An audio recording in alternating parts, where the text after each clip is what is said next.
Hello friends, मैं doctor Mansoor. आज की वीडियो में हम बात करेंगे ओसीडी यानी कि वहम की बीमारी। तो बिना किसी देरी के स्टार्ट करते हैं ओसीडी के बारे में। वहम की बीमारी ओसीडी, इसको फोबिया डिजीज भी कहते हैं। ये एक ऐसी बीमारी है जिसके अंदर एक ही सोच ब्रेन में ऐसे रिपीट होती है जैसे कि कोई फिल्म चल रही है। एग्जाम्पल, पैसे बार बार गिनते रहते हैं, दरवाजे को कुंडी को ताला लगाकर बार बार चेक करना, फिर भी तसल्ली नहीं हो रही होती है, जिसकी वजह से इंसान ज्यादा थकावट का शिकार हो जाता है। बेचैनी और घबराहट का लेवल बढ़ जाता है। एक बात का ख्याल रखें, जितनी जल्दी इसका इलाज शुरू किया जाता है उतने ज्यादा चांसेस होते हैं जल्दी ठीक होने के। कई लोग ऐसे होते हैं जो बार बार हैंड वॉश करते हैं, नहाने में ज्यादा टाइम लगाते हैं। दोस्तों, अगर एक काम 1 या 2 बार हुआ तो ये एक नॉर्मल कंडीशन है। इंसान को शक हुआ, उसने उसी काम को दोबारा करके अपना शक दूर कर लिया। लेकिन यही काम आधा घंटे में किया जाए या 10 से 15 बार एक ही काम को करता रहे तो ये एक बीमारी है जिसको हम वहम की बीमारी या ओसीडी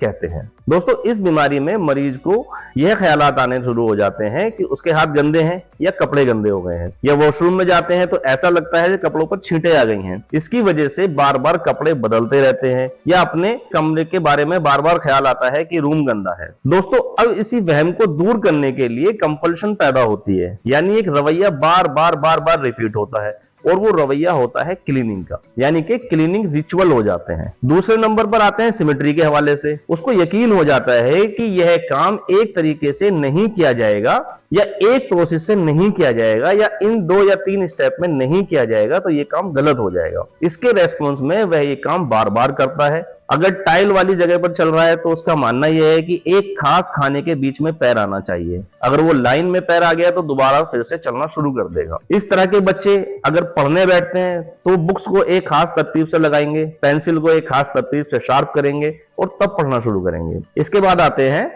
सेफ्टी के हवाले से। अक्सर लोगों को ख्याल आने शुरू हो जाते हैं कि अगर बाइक पर जा रहे हैं तो कहीं बाइक गिर ना जाए, गाड़ी चला रहे हैं तो कहीं गाड़ी का एक्सीडेंट ना हो जाए, या खासतौर से महिलाओं में होता है, किचन में काम कर रही हैं तो ख्याल आने शुरू हो जाते हैं कि छुरी से उनका हाथ न कट जाए, उबलता हुआ पानी या दूध उनके ऊपर न गिर जाए। ख्यालात इतने ज्यादा हो जाते हैं कि इसके रेस्पॉन्स में वो या तो इस काम को छोड़ देती हैं या उस जगह को ही छोड़ देते हैं। चौथे नंबर पे आता है डाउट्स, यानी कि शक पैदा होना। जैसे कि कई दफा शक हुआ, एक शक पैदा होता है कि कुंडी सही तरीके से लगाई या नहीं लगाई, लाइट का बटन सही तरीके से बंद किया या नहीं किया, तो उसके रेस्पॉन्स में वो इन कामों को बार बार रिपीट करते रहते हैं। दोस्तों, इसके इफेक्ट क्या होते हैं? सबसे पहला आता है काम करने की स्पीड कम हो जाएगी। बेचैनी और घबराहट का लेवल इतना ज्यादा बढ़ जाएगा जिसकी वजह से वो काम आधा घंटे में होने वाला है वो 2 से 4 घंटे में भी नहीं होगा, जिसकी वजह से मरीज एक तरह के डिप्रेशन का शिकार हो जाता है। अब बात करते हैं इसकी वजह क्या है। आइए जानते हैं इसकी वजह क्या होती है। इंसान के दिमाग के अंदर कुछ केमिकल होते हैं जिसको न्यूरोकेमिकल कहा जाता है, जिसमें एक ऐसा केमिकल है जिसको सेरोटोनिन कहते हैं, जिसका इम्बैलेंस हो जाता है, जिसकी वजह से इन सोचों का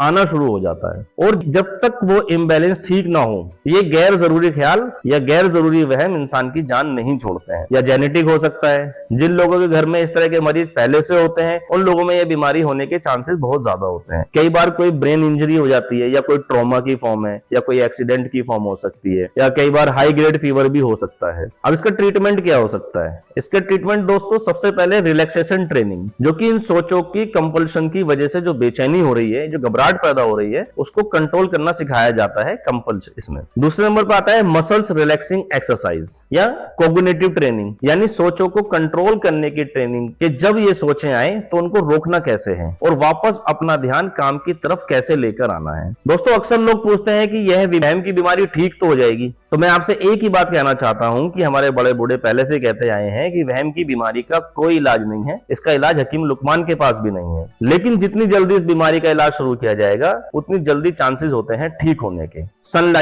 सनलाइट का यूज करो, कम से कम आधा घंटा सनलाइट आपको लेनी ही लेनी है। हमेशा अपने आप को मोटिवेट करते रहो और consult a good and well known psychiatric, एक अच्छे साइकेट्रिक से जरूर कंसल्ट करें। लास्ट में एक्यूप्रेशर मंत्र पॉइंट के बारे में आपको बताने जा रहा हूं। चाइनीज लिटरेचर कहते हैं कि हमारी बॉडी पर कुछ एक्यूप्रेशर पॉइंट होते हैं जिन पर एनर्जी ब्लॉक होने की वजह से इस तरह की दिक्कतें आती हैं। अगर इन पॉइंट पर अच्छे से प्रेशर देकर इनको एक्टिवेट किया जाए तो सेरोटोनिन का बैलेंस हो सकता है और काफी हद तक इस बीमारी में इंप्रूवमेंट हो सकता है। तो सबसे पहला पॉइंट होता है हार्ट 7। दूसरे नंबर पर आता है राइट हैंड की मिडल फिंगर को मसाज करना होता है। कम से कम 5 मिनट के लिए राइट हैंड की मिडल फिंगर को आपको मसाज करना है, ये हमारी सोचों को कंट्रोल करती है। तीसरे नंबर पर आता है पेरिकार्डियम 6। पेरिकार्डियम 6 को भी आपको मसाज करना होता है, ये हीट को क्लियर करता है और चेस्ट को क्लियर करता है। सबसे लास्ट में आपको बताने वाला हूं एक हर्बल टी के बारे में, जिसके रेगुलर इस्तेमाल से आप काफी हद तक ओसीडी की परेशानी को ठीक कर सकते हैं। इसमें आपको 3 चीजें लेनी होती हैं, तुलसी,